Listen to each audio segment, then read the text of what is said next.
enjeux qui nous concernent. Cube Radio. En direct à LCN.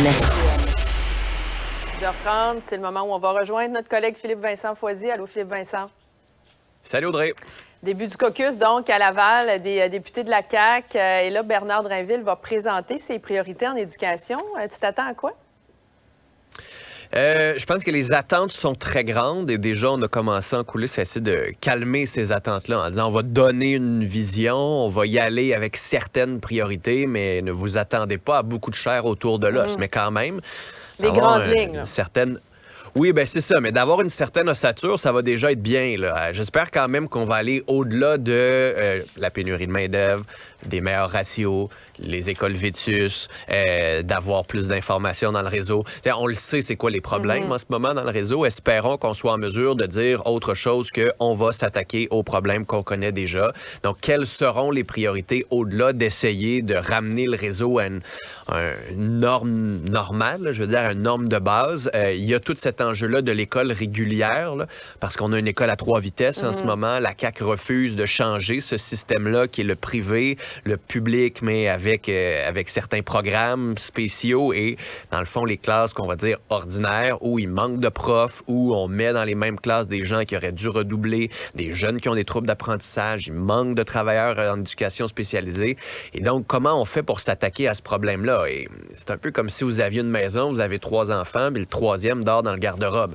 Êtes-vous capable de faire un agrandissement à l'intérieur de la maison ou il faut déménager? Le gouvernement ne veut pas déménager, bien, c'est à lui aujourd'hui de nous prouver qu'il est capable ou qu'il saura comment s'attaquer à cet enjeu-là pour que l'école reste un ascenseur social pour tout le monde et pas juste pour ceux qui sont les plus chanceux et les plus riches, là. Il faudra aussi parler de réussite des élèves. Tu en as glissé un mot quand même, parce qu'on l'a vu cette semaine, les taux de réussite en français, ils ont chuté. En mathématiques, là, ce qu'on apprend ce matin, secondaire 4, c'est pas facile. Puis le ministère a même dû ajuster le taux de réussite pour permettre aux élèves de passer. Tu penses quoi de tout ça? C'est pas nécessairement surprenant de voir que la pandémie a eu des effets importants. Moi, c'est plus la réaction du ministère qui me surprend. Au lieu de dire, oh boy, dans 80% des centres de services scolaires, on a eu une réduction importante des taux de réussite, il faudrait s'attaquer au cours des prochains mois, faire du mentorat, peut-être faire du rattrapage pendant l'été, offrir des cours supplémentaires en secondaire 5 pour s'assurer que ces jeunes-là puissent avoir les capacités requises, quitte à faire en sorte que pendant l'été, on donne un cours ou 2 de plus à ceux qui ont échoué en bas de 60 %. On a décidé d'ajuster.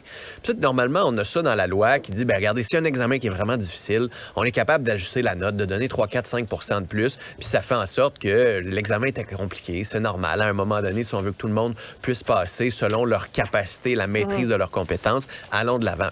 C'est juste que ça me fait rire qu'on a un débat cette semaine sur les bulletins chiffrés. Et quand on a des notes chiffrées, on ne croit plus à ces notes chiffrées-là. Alors que là, on avait un examen qui était adouci à cause de la pandémie. On a un examen où on dit à 60 % on passe.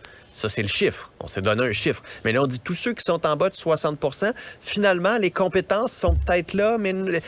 Pourquoi on n'a pas des bulletins où on dit oui, les compétences sont acquises ou non? Pourquoi on n'a pas ce genre d'éléments-là à l'intérieur de l'évaluation? On a vraiment en ce moment les deux, là. On essaie de garder les bulletins chiffrés pour faire croire à tout le monde qu'on garde des bulletins puis c'est comme ça que ça fonctionne. Puis oui, la réussite, c'est important. Puis quand c'est 60, c'est 60. Mais finalement, en coulisses, on change un peu puis on traficote un peu parce que ultimement, ce qu'on veut, c'est quoi? C'est d'avoir des chiffres qui montrent que les jeunes passent. Puis peu importe s'ils passent avec les compétences requises, là. Oui, avec qui montre qu'il y a un taux de réussite. Mais là, est-ce qu'on peut se fier à ce taux de réussite-là? On va en parler, nous autres, tantôt avec un représentant de syndicat, voir c'est quoi la réaction face à tout ça. Et à part l'éducation, Philippe Vincent, évidemment, il y a plusieurs autres priorités, là, plusieurs ministres qui font face aussi à des défis majeurs. C'est le cas, entre autres, du ministre de la Santé. Oui, Christian Dubé va devoir déposer son plan santé avec sa nouvelle agence là, Santé Québec. Lui aussi s'attaquer à la pénurie de personnel. Voir avec les ordres, est-ce qu'on est capable de faire en sorte que plus de monde qui sont capables de faire des gestes médicaux? Hier, j'ai entendu quelque chose dans le point flexibilité des conventions collectives, là.